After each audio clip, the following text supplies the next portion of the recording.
There is this common question that a lot of Facebook beginners usually ask, and the question is, should I boost posts or run ads? Some persons will ask, are they the same thing or they are not the same thing? This particular video is to answer that question. I will tell you the differences between boosting posts and running Facebook ads, and at the end of this video, I will go ahead to tell you which particular one you should use. So ensure you watch this video to the end because every information here is vital. In case you're seeing me for the first time, I am Popka Innocent. On this channel, I will be teaching you social media marketing, which includes Facebook and Instagram ads, TikTok ads, YouTube sponsored ads, and lots more. The sweet part is I will teach you from scratch to expert level. So if you're interested in learning social media marketing, then do well to like this video and subscribe to the channel. Click on the subscribe button below, turn on the bell notification so that you don't miss my next valuable video. Have you done that now? All right, let's continue.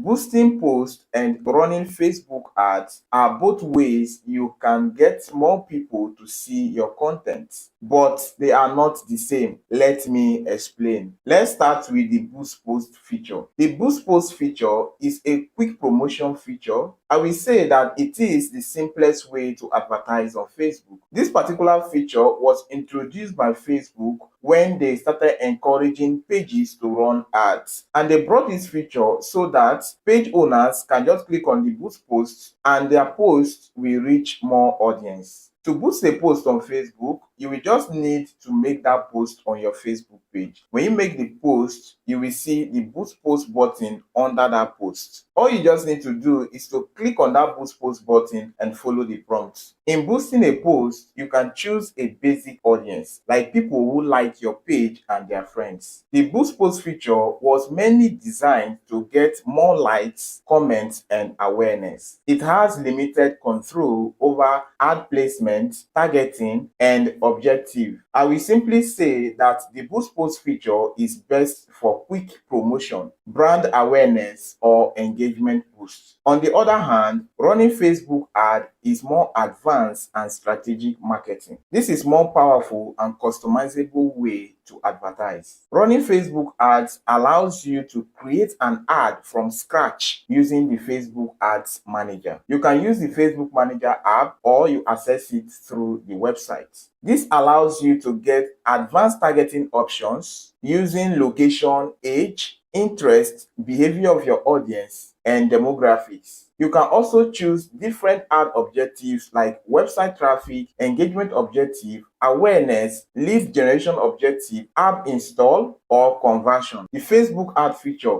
gives you more control over where your ads will appear. That is where we call the ad placement. At the placement level, you can decide if your ad will appear on the Facebook feed, if it should appear on Instagram feed, on stories, reels, messenger, or audience network. Facebook ads is best for driving conversation, sales, website visits, engagement, and growing your business. You may ask, which of these should you use? Should you boost posts or run ads? I will say, if you just want more people to see and engage with your post, then you can go ahead to use the boost post feature. But if you want to drive sales, collect leads, or target a specific audience for your business growth, then I will advise that you run ads. Now, let me ask, which ad goal do you want to achieve by running this ad? Comment below and I will tell you which one to use to achieve your ad goal. If you found this video helpful, don't forget to like this video and drop a comment below.